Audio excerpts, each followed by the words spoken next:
On today's Newsmakers, Nigeria is the worst place in the world for Christian persecution. We're joined today by Brad Brandon, CEO of Across Nigeria. He's going to talk with us about the brutal persecution unfolding there and the supernatural hope arising in the midst of it all. With no further ado, here is Brad Brandon. Persecution is raging across Nigeria and many other areas of the world. I am joined today by Brad Brandon, CEO of Across Nigeria. How you doing today? Hey, I'm good. Glad to be on with you, Billy. Well, I'm glad to have you on. You know, Nigeria is a nation that we have talked about a lot here at CBN News, and it's important to continue to talk about because I think a lot of people, particularly in the Christian church in America, do not realize the extent of the persecution happening there in Nigeria. Before we get into some of those details, for those who don't know, can you tell us a little bit about Across Nigeria? Yeah, Across Nigeria has basically two focuses. One is to help the persecuted church in northern Nigeria. And if you're not familiar with what's going on in northern Nigeria, it is right now the most dangerous place to be a Christian. So more Christians were killed in northern Nigeria than anywhere else in the world. In fact, not by slim margins either. Last year, 70% of all the Christians martyred in the entire world, 70% of them were killed in northern Nigeria.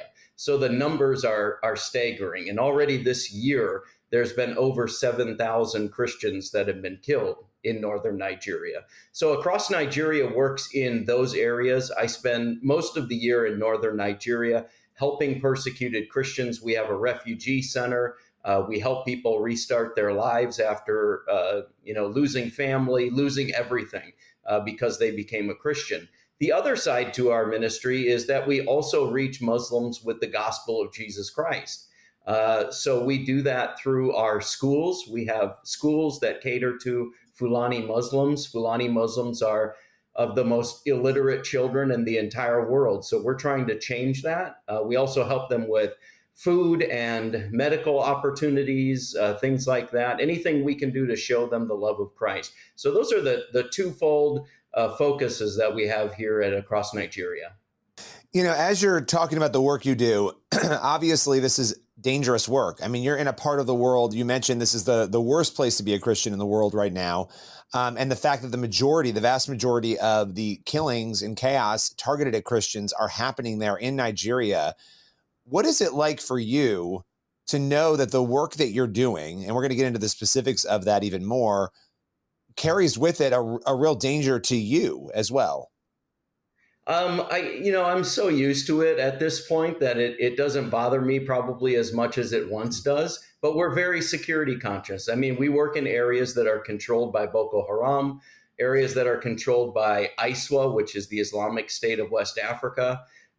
We are sometimes 12 hours into areas that are controlled by them, and there's really no help that we're going to be able to get if something happens. So we're always security conscious. But our goal, I look at it like the work we're doing is way more important than we are. It's way bigger than we are. And we stay focused on that, stay focused on our calling, and try not to think too much about the dangers that we're in. But we are in them all the time. So you're there. How often? You said about half of the year. How often are you in Nigeria? Okay. I'm in Nigeria about half the year. Yeah. Okay. So this work, and for people to understand, I really want people to wrap their heads around this, because in America, we are so conditioned to have freedom of religion, freedom of speech. Of course, we can debate the confines of that, and people will have those discussions and debates. But the reality is what we're talking about in Nigeria is an otherworldly persecution that is so intense. If you make a decision for Christ, there's a target on your back immediately, I would assume, obviously, based on this. With so much of this is so dark and difficult and negative, what are you seeing, though, that gives you some hope? Oh, that's a great question, because a lot of times people want to talk about all of the negative things that are happening, and there's plenty of those to discuss. And sometimes I feel like when we talk about that too much, we give the devil more platform than maybe we should. Amazing things are happening. We're seeing thousands of Muslims come to know Jesus Christ. We're seeing lives changed. I mean, literally transformed. And again, this is a part of the world where if you become a Christian, it's under Sharia law. And under Sharia law, there's a doctrine called Arim Asharif, which means honor killing. That means if you become a Christian, it is legal to kill you.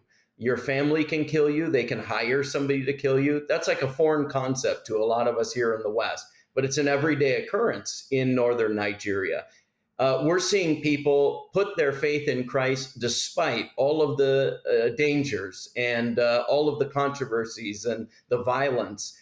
Even though they're losing everything, the government can come in and seize their properties, take their children, freeze their bank accounts.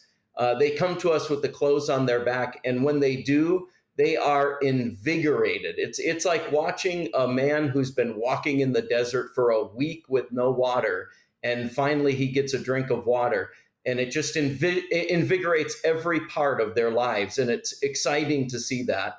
And we're seeing that happen from the east to the west in northern Nigeria. God is at work in the hearts of the Muslim community, not just in northern Nigeria, but all around the world. Well, we hear stories of people having dreams, of Muslims having dreams of Jesus. We hear these radical, amazing. Do you encounter those kinds of stories there, the supernatural ones?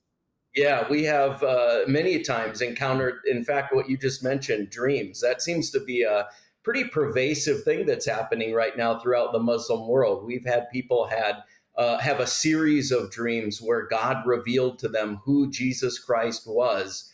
And even some, God is asking them questions about Allah and the Quran, questions they can't answer, and then revealing to them that Jesus Christ is the answer to all of those questions.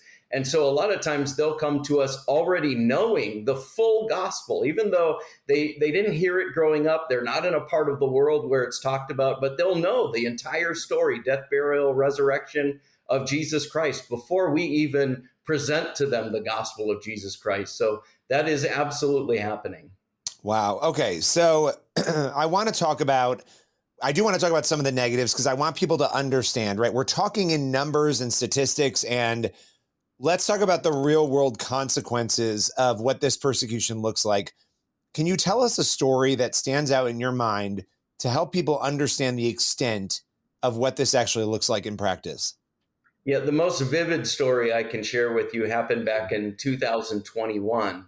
In 2021, there were 9,191 Christians that were killed. And that number is very close to my heart because the one at the end of that number is a pastor who worked for our ministry.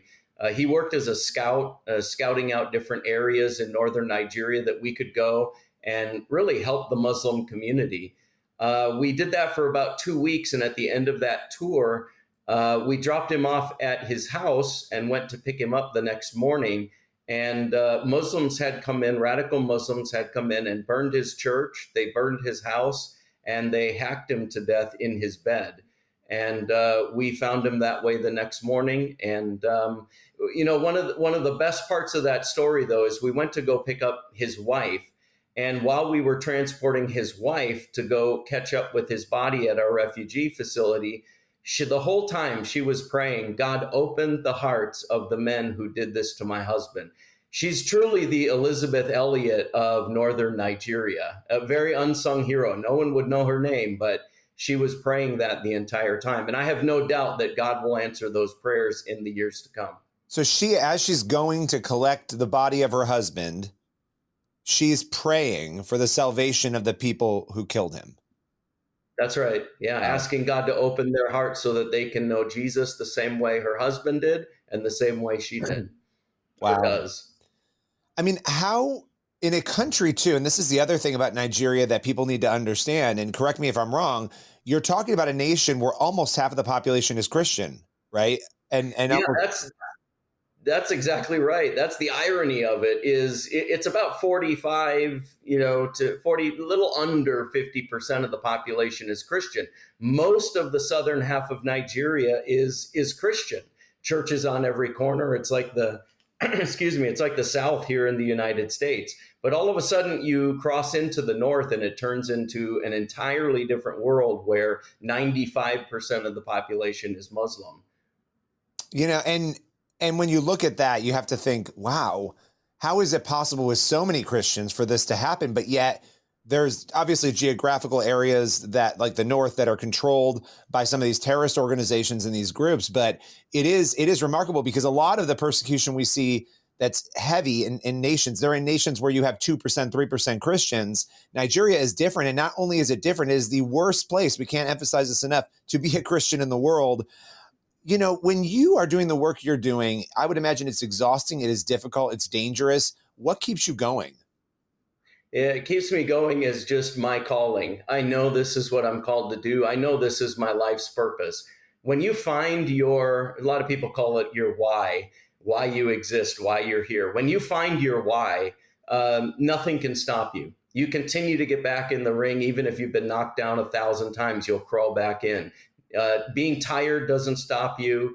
Nothing stops you. It's not a glamorous life at all. I make it look glamorous on social media sometimes with my posts, but it's really not. You go a couple weeks without a bath or a shower. The conditions we're in are dusty and dirty.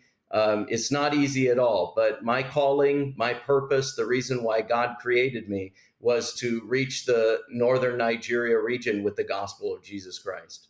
What sparked this for you? I mean, I think that, oftentimes we meet people like you in the middle of their work, right? But the journey of you becoming CEO and running this organization across Nigeria, what was it that led you to it? That's a great question. The thing that led me to it was discomfort. I got very comfortable being a pastor. I had pastored several churches. I had taken the helm of a pretty big church up here in Connecticut, and had a corner office, windows on all sides, and I kind of had arrived. But what really I realized through that was that my relationship with God had become very stale, and stagnant. And I started thinking things like, boy, if this is all there is to my relationship with God, I should just go play golf on Sundays. What am I doing? And I pressed into God like I had never pressed into him before, just through prayer and asking him to reveal himself, telling him, I need to know you deeper. I need to know you more. I'm not satisfied in my relationship with you. And my ministry had become largely a work of the flesh. I know that seems like contradictory. You think being a pastor in ministry is spiritual work. It can very easily become a work of your own power and your own strength. And that's where I was. And I realized that. And it just created a dissatisfaction in me. The short story is God ended up putting me in the ICU for over a month. And through the course of events, he answered my prayers and revealed himself to me. And Billy, for the first time, I became familiar with the voice of God. And I'm not trying to scare anybody. It wasn't an audible voice, but he was speaking to my spirit, like what Paul says in Romans. His spirit bears witness with my spirit. It was like that. God's spirit was speaking to my spirit. I had never had that experience before. I became a Christian when I was 7 years old. I received Christ as my Savior. I had been a pastor for 20 years at the time and never had that. And it was that moment that really transformed my entire ministry. Everything changed for me. The way I read the Bible, the way I prayed, the way I ministered. I completely let go and let God do it and realized I was just a vessel for his using. That will change everything. I mean, how did it impact your family and the people around you and your loved ones? Because what you're doing is monumental, and it's you're pouring your life into something. This isn't a job. It's not a 9 to 5 where you're going home at the end. This is your very much, as you said, what God has called you to. So how did that impact the people around you? My family were very supportive of it, and I love my grandchildren think I'm Indiana Jones, so I think that's kind of cool.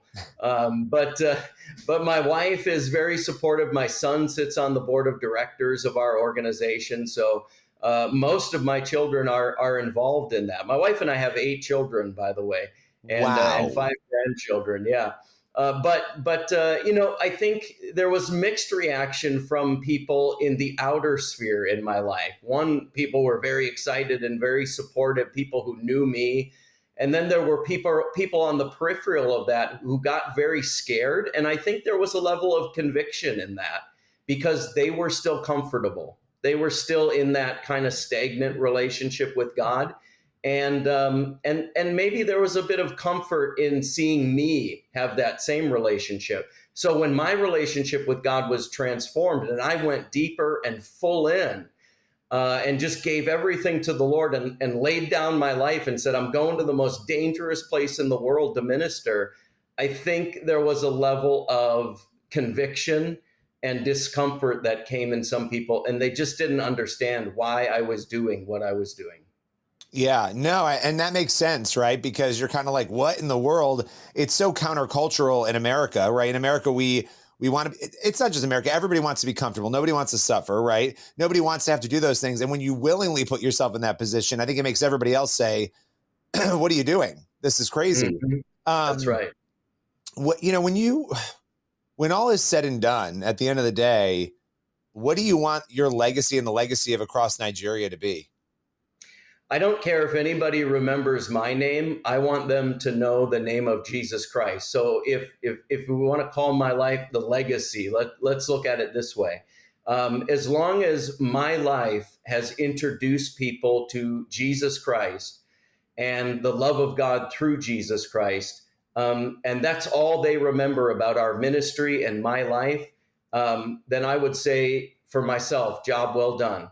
I would hate it if people remembered me instead of Jesus and what I'm doing instead of what Jesus did. I love that. If people want to get involved, if they want to know more about the work that you're doing, where can they go to find out more information? Our website is acrossnigeria.org. I'll say it again. It's acrossnigeria.org. And there's so many opportunities on there. People can sign up for our weekly newsletter. We send out a weekly email that keeps people updated on exactly what's going on in our ministry, the latest news, latest update, latest things that God is doing there. We send that out every week. We send out a quarterly newsletter in the mail. People can sign up for that on our website. And then there's also opportunities for people to help financially, which is a big help to us because it takes finances to do what we do. But all of those opportunities are on our website. The biggest thing about our newsletter and our quarterly newsletter is it gives people what to pray for. Prayer is the most important thing in our ministry. Our supporters and followers praying for us. And so we're constantly letting them know this is what we need prayer for. This is what we need prayer in at this moment. And we also send out text blasts too. Well, I love that. And people should go sign up for all of that. Follow Across Nigeria. We appreciate you taking the time, joining us and taking us through these stories. We'd love to have you back. Hey, thanks, Billy. I really appreciate it. That's all for today's Newsmakers. Make sure you head on over to the CBN News YouTube channel and cbnnews.com for more of the news you need to read. We'll see you again tomorrow.